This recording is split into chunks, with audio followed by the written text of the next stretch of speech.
교만이 오면 욕도 오거니와, 교만이 오면 욕도 오거니와 라는 제목으로 말씀 전하기 원합니다.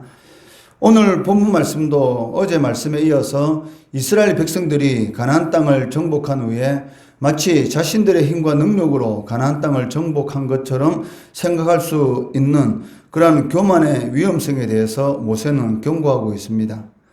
오늘 말씀 제목이 교만이 오면 욕도 오거니와 라는 그런 말씀 제목인데, 인간이 살아가면서 겪게 되는 삶의 치욕에는 반드시 이전에 교만이 있었다라는 것을 모세는 오늘 그 본문 말씀을 통해서 경고하고 있다는 것입니다. 오늘 말씀을 통해 우리에게 주시는 영적 교훈을 세 가지로 살펴볼 수가 있는데, 첫째는 하나님께서는 교만한 자를 반드시 꺾으신다는 것입니다. 1절 말씀해 보시면 이스라엘아 들으라, 내가 오늘 요단을 건너 너보다 강대한 나라들로 들어가서 그것을 차지하리니 그 성읍들은 크고 성벽은 하늘에 닿았으며 라고 말씀하고 계십니다. 여기 그 성읍들은 크고 성벽은 하늘에 닿았다라는 말씀은 가나안 땅에 살고 있는 아낙 자손들이 얼마나 강하고 거대한 족속이었는가를 암시해주는 구절이다라고 할 수가 있을 것입니다.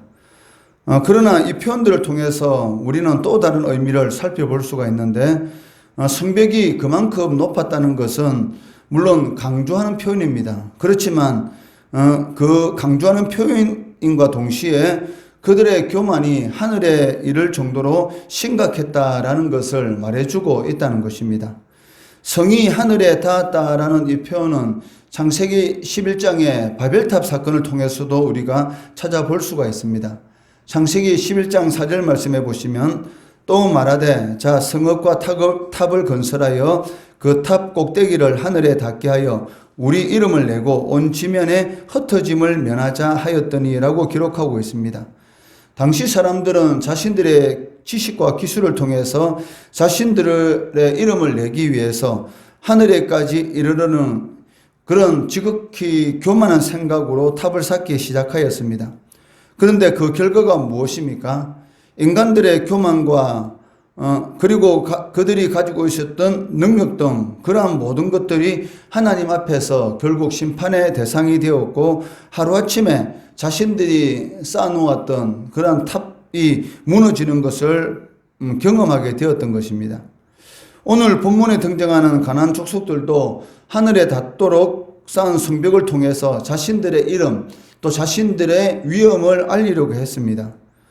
이것은 그 하나님을 인정치 않으려는 그런 태도일 뿐만이 아니라 하나님께 도전하려는 교만한 태도다고 할 수가 있을 것입니다. 이는 2절 말씀을 통해서도 우리가 확인할 수가 있는데, 크고 많은 백성은 내가 아는 아낙 자손이라 그에 대한 말을 내가 들었나니 이르기를 누가 아낙 자손을 능히 당하리요 하거니와 라고 기록하고 있습니다. 누가 아낙 자손을 능히 당하리요, 즉 자신들이 가지고 있는 그런 이 힘에 대해서 얼마나 이 자부심을 가지고 있는지, 그런데 그러한 이 자부심, 즉 교만으로 인해서 결국 멸망당할 수밖에 없는 그런 운명에 놓이게 되었던 것입니다. 이처럼 하나님 앞에서 교만하게 행하는 것은 스스로 멸망을 부르는 행위다라고 할 수가 있을 것입니다. 왜냐하면 하나님께서는 반드시 교만한 자를 꺾으시기 때문입니다. 그렇기 때문에 성도는 교만하지 않도록 항상 자신을 엄중히 살펴보는 그러한 그 삶을 살아가야 할 것입니다. 둘째는 하나님의 진노의 대상이 되어서는 안 된다는 것입니다.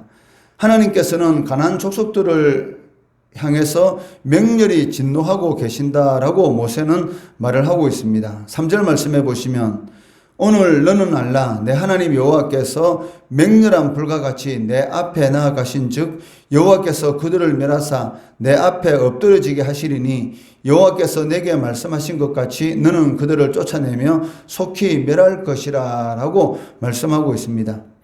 하나님께서 이처럼 가나안 족속들을 향해서 진노하고 계시는 그 이유가 무엇입니까? 단순히 가나안 땅을 이스라엘 백성들에게 주시기 위함이 아니라는 것입니다. 만약 그렇다면 그것은 하나님의 공의를 거스르는 것입니다. 하나님께서 이처럼 가나안 족속들을 향해서 진노하고 계시는 것은 그들의 죄악 때문입니다. 4절 말씀해 보시면 내 하나님 여호와께서 그들을 내 앞에서 쫓아내신 후에 내가 심중에 이르기를 내 공의로움으로 말미암아 여호와께서 나를 이 땅으로 인도하여 들여서 그것을 차지하게 하셨다 하지 말라. 이 민족들이 악함으로 말미암아 여호와께서 그들을 내 앞에서 쫓아내심이니라 라고 말씀하고 있습니다. 우리들도 이러한 마음을 가질 때가 종종 있습니다.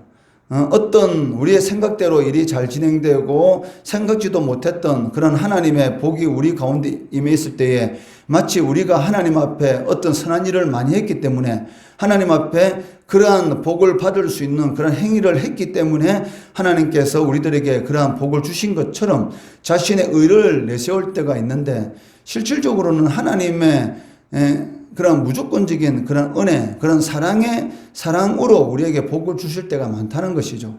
그런데도 불구하고 마치 자신의 의가 그 하나님으로부터 그런 복을 주시도록 한 것처럼 그런 교만한 마음을 품을 때가 있다는 것입니다. 사실은 그것이 아닌 것이죠. 하나님께서 긍휼히 여기셔서 하나님께서 불쌍히 여기셔서 은혜를 베풀어 주신 것이지 반드시 자신의 의 때문에 하나님께서 복을 주시는 것은 아니라는 것입니다.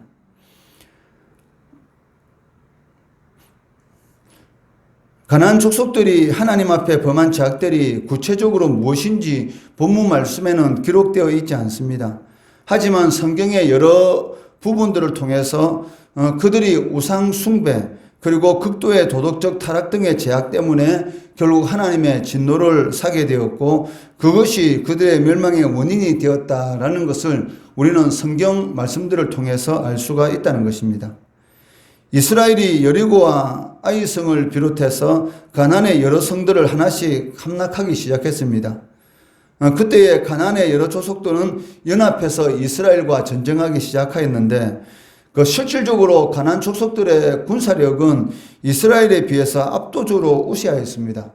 그럼에도 불구하고 전쟁에서 이스라엘이 승리할 수 있었던 그 비결이 무엇입니까?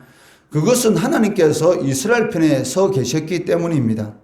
3절 말씀 한 번 더 보시면 오늘 너는 알라 내 하나님 여호와께서 맹렬한 불과 같이 내 앞에 나아가신 즉 여호와께서 그들을 멸하사 내 앞에 엎드러지게 하시려니, 즉 하나님께서 이스라엘 백성들을 대신해서 싸우셨기 때문에 이스라엘 백성들이 이길 수가 있었던 것이지 마치 자신들의 군사력이 대단해서 자신들의 의가 하나님 앞에 인정받을 정도의 의를 가지고 있었기 때문에 그러한 승리의 그러한 일이 일어난 것이 아니라는 것입니다. 이처럼 그 하나님의 진노의 대상이 된다는 것이 얼마나 두려운 것인지 오늘 이 본문 말씀을 통해서 우리는 알 수가 있습니다. 하나님께서 그들에게 진노하시고 그들과 싸우시겠다라고 하신 이상 가나안 족속들은 이미 멸망당할 수밖에 없는 그러한 상황 가운데 처했던 것입니다. 만약 우리도 가나안 족속들처럼 하나님의 진노 앞에 선다면 어떻게 되겠습니까? 그것은 실로 상상할 수 없을 만큼 끔찍한 일이 될 것이다 라고 생각할 수가 있습니다.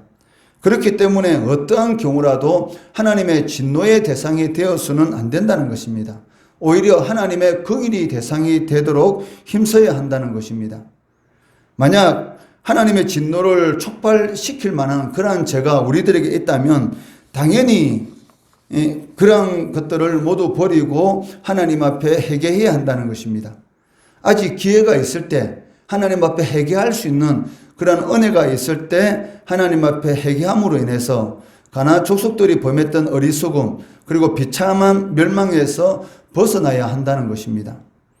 셋째는 외부의 적보다 더 무서운 적이 교만이라는 것을 알 수가 있습니다.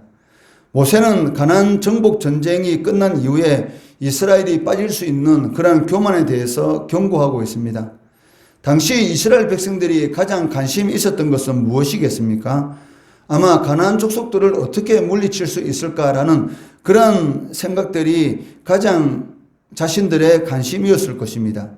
그만큼 가나안 족속들은 전쟁에 능하였고 강한 족속들이었기 때문에 이 전쟁을 어떻게 하는 것이 우리가 가나안 땅을 정복할 수 있을까라는 그런 생각들이 그들의 관심이었던 것은 당연한 것입니다.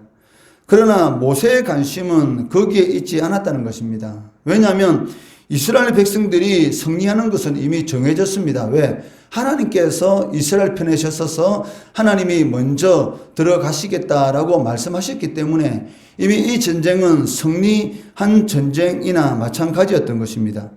그런데 문제는 승리한 다음에 이스라엘 백성들이 어떠한 태도를 취하는가, 이것이 가장 모세의 관심이었던 것입니다. 강대한 적군을 손쉽게 물리친 다음에 반드시 그 마음에 다가오는 교만, 이것이 가나안 족속들보다 더 무서운 적이었던 것을 모세는 이미 알고 있었던 것입니다.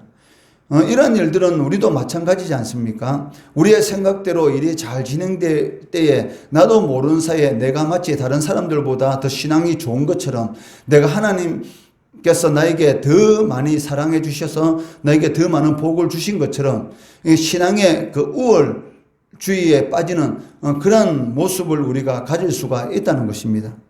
그렇기 때문에 생각대로 일이 잘 될 때가 가장 위험하다라고 말을 할 수가 있습니다. 그래서 모세는 이스라엘 백성들이 있을 수 있는 이런 교만에 대해서 강력히 경고하고 있다는 것입니다.